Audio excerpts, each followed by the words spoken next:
Where do I even begin with the finale for Oregairu Zoku? Seriously, I don't know. It was such a roller coaster, my god. I mean, the beginning of the episode just felt so sweet and gentle, like a normal, boring kind of episode. I don't even want to say boring, because you knew it was going to be amazing. It was just the general club activities kind of thing. You didn't think it was going to be too special, but you knew it was the finale, something was going to happen. And I mean, then, wow. As soon as they got out of the club room, shit got serious. Like, we saw Yurigahama having her little moment where she realized Yukinon was about to give Hiki chocolates. Like, you could see Yukinon was like reaching into a bag and realizing she had proper chocolate for Hiki at this point. It wasn't just the little crappy cookies that she made. She was going to give him homemade proper chocolate. And possibly even confess to him. Maybe that was her plan. I'm not too sure on that. I don't think she'd have the balls to do that. But I mean, giving him proper homemade chocolate after the crappy cookies. Like, the cookies were the complimentary kind of thing. They're just thanks for being my friend kind of thing. Giving the proper chocolate would show it was something more than friendship that she was into. So that was deep, and Yui was just ready to back off there. She was just straight up, oh, I'm going to head home. She was going to get the hell out of the way. But when she did that, Yukinon froze. Yukinon could not do it by herself. She was getting her hype all up to go after Hiki. But when Yui decided she was going to leave, Yukinon just froze. She wasn't going to be able to do it by herself. And that's the huge problem that we have with Yukinon. I mean, I was way too hard on her last episode. I feel like a dick for that review, I have to say.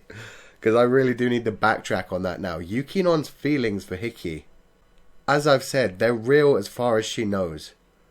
Like, whether they are completely real or not, once she gets over all of her emotional issues, we don't know. But as far as she knows right now, she's in love with him.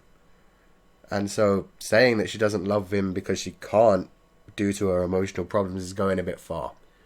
What we know now is Yukinon loves him. And Yurigahama, Yuri is still the best girl in my opinion. I will continue to say that forever and ever. I love the hell out of her.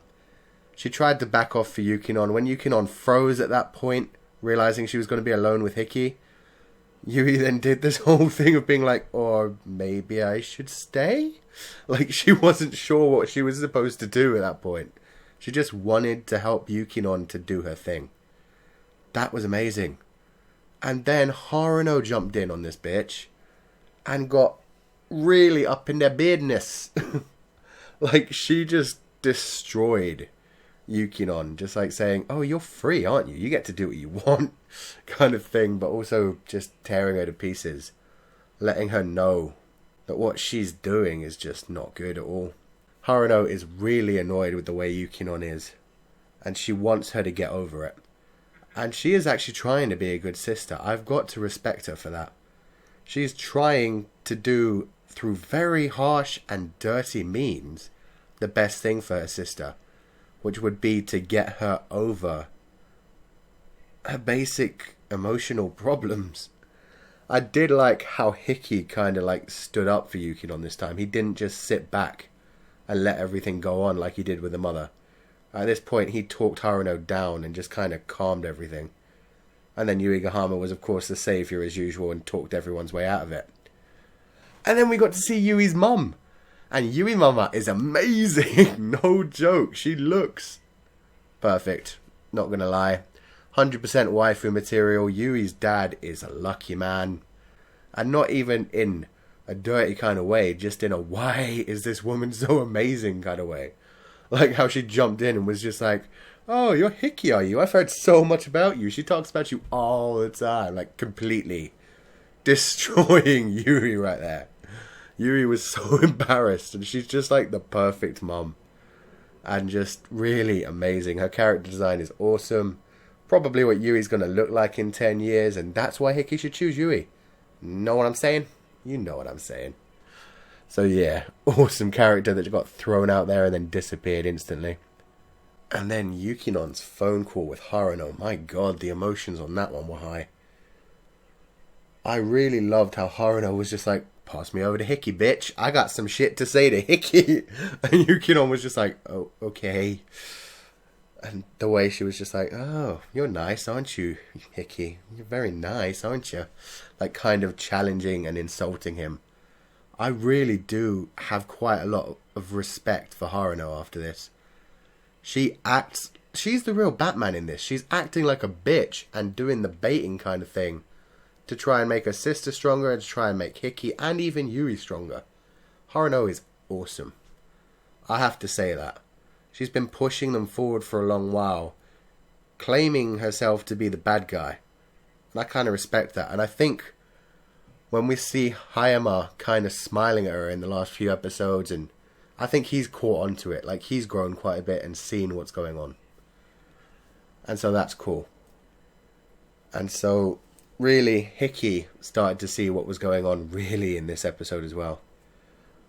It was awesome. The whole triple date thing. Yuri Gahama's idea was amazing. Just so cute, so much fun. Everyone had fun, even Yukinon once she stopped being a bit of a psycho. Her touching the little fish shark thing was actually adorable. Yuri Gahama just getting really in there with a different shark was cool as well. And then they got to the penguins and everything got awkward. Because, you know, you can only have one penguin dating another penguin at a time. There can't be two female penguins with one male penguin. That's craziness. And it was very dramatic for them. Because they were pretty much on a triple date at that point. Like, the harem ending was coming. Not really a harem, but the menage a trois ending, I guess, is the nice way to put it. While all the cuteness was going on, that freaking ending song from season 1 was playing, but it was a ballad with Yui's voice actress in it. It was the epitome of kawaii. I loved it. The whole date had just such a good feeling. Such a good feeling. And Yui Gahama just led them right out of that. Like, that final scene was so dramatic. I loved it. Yui Gahama used a Haruno tactic. Used a Hickey tactic. Hickey does that kind of thing as well. Baited them as the bad guy and made Hickey react violently to it. It was incredible.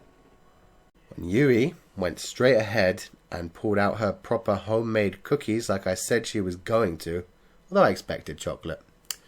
And she gave them to Hickey. And it was so obvious what she was saying with that. And Yukinon just kind of touched her bag and you could tell that she'd brought her homemade chocolate again. And it was really sad for her because she was trying, but there was no way she was ever going to be able to do it. Yukinon was frozen. She just couldn't push past her own emotional problems to actually do what she wanted to do. Whereas Yui had the balls to finally do it and move forward. And it turned out that Yui wasn't actually doing it. Even though she basically confessed, she then went along saying, oh, I'll tell you what, guys, why don't we just go back to pretending that we're all good friends again and that nothing is really there beyond that. And that was deep. And Hickey was not having any of that shit. Hickey was the man at the ending of this episode. I loved it. He just took the bull by the horns and said, nah, that shit ain't genuine. This shit ain't happening. And it was amazing. Yukinon was like crying and basically probably about to accept the whole deal and go back to a fake relationship. And Hickey was just like, nah, none of this is happening. Not at all. It was awesome. He was just like, nope, you guys have to show me something genuine. If people get hurt, they get hurt. He was kind of reflecting on what Hiratsuka Sensei had said before. That to really like someone and to love someone is to be around them and hurt them. And this was his kind of thing, his decision at this moment. It was a big stepping stone for him, but at the same time, you gotta wonder where his mind's at, because he can see that they both have genuine feelings for him. Yukinon can't quite express them yet, whereas Yui can. But he knows they both like him, so he didn't even really have to say you have to show me something genuine or I want something genuine. He could have just said, I like you or I like you. So really at this point it's just a question of when Hickey's going to decide which girl he actually likes. And really the choice should be obvious, because I mean, come on, Yukino, yeah, she's an amazing girl, she's cute, she's got a nice design. But she is kind of broken, and you got to feel bad for her, but at the same time, she needs a lot of healing. Right now, she isn't ready for a relationship. She's barely ready for friendship. Now, the thing that redeems her completely for me is the proper cliffhanger, douchey ending that this anime had. Which is when she said, like, oh, guys, I have a request. Like, she already did the request to Hickey where she was like, someday I need you to save me. I need your help kind of thing. Now she's like, straight up, I need a request, talking to the other two. Yui Gahama involved as well.